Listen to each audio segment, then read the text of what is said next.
Hi, I'm JD, and what we're going to be doing today is looking at these polynomials and determining whether or not they are prime.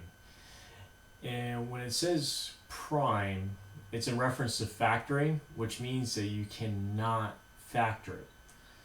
So if you would, pause the video and see if you can try to do this one on your own.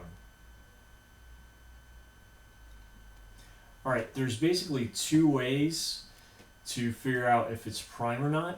One is to look at factors of A and C. The other way is by using what's called the discriminant.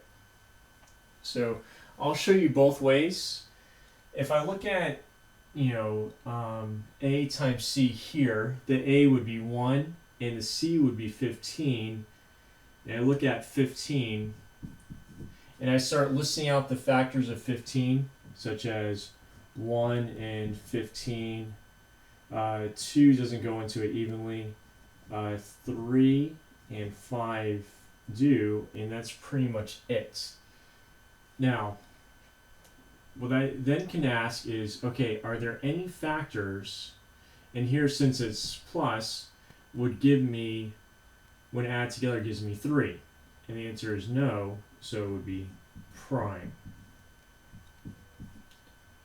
Now, another way to determine if it's prime is by taking b squared minus 4ac, and if it's a positive square, it could be 0, 1, 4, 9, whatever, 16, 25, 36, blah, blah, blah, blah, blah, blah, blah. Then, if it's a positive square, then it would be factorable, or, 0. So just plug all those numbers in. My b is 3, so that would be 3 squared minus 4. My a is 1, and then my c is 15. So this would be 9 minus 6c, and this gives me negative 51. Is negative 51 a square? No, it's not. So it's still prime. Alright, you look at this one. First, multiply the a and the c, which is 14, and it's going to be a positive 14. Start listing out the factors of 14. 1 and 14, and then 2 and 7. Is it possible to get the negative 7 in the middle by adding these two together? The answer is no, so this would be prime. Now again, what you can do is take b squared minus 4ac, plug all those in. Negative 7 squared is your b. Make sure that when you're plugging in negative into this formula that you use parentheses. My a is 2, and then my c is 7. This, negative 7 squared would be 49, minus, this is 4 times 2, which is 8, and then 8 times 7, which is 56. That gives me a negative 7. So this tells me again that it's prime. Alright, look at the last one. Multiply my a and my c. My a and of course, doing the first method, you can actually do that in your head if you want. So 2 times 8 is 16. Then you list out factors of 16, which would be 1, 16, 2, and 8. 4 and 4. Now, with a combination of any of those, is it possible when I add the two numbers together? Again, it's positive. If it was negative, you'd be looking for a difference. Here again, it's positive.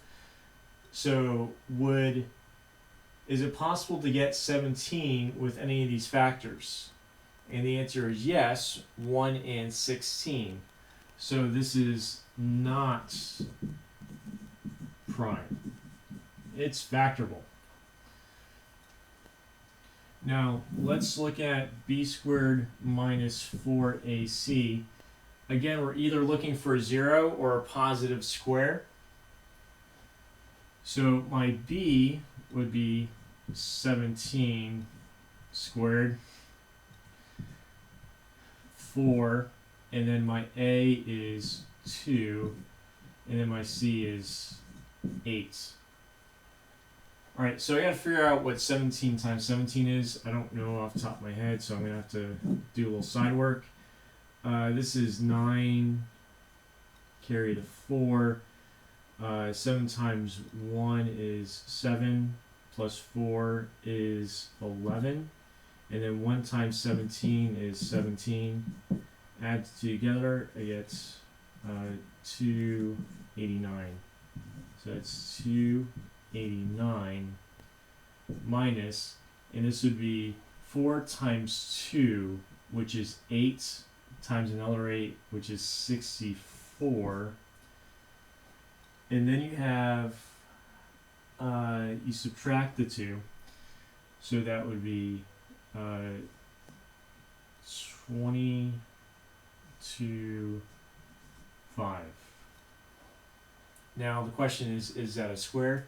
If you have a calculator, just square root it, which is 15, if I can recall. And so that would be a positive square. And that's it.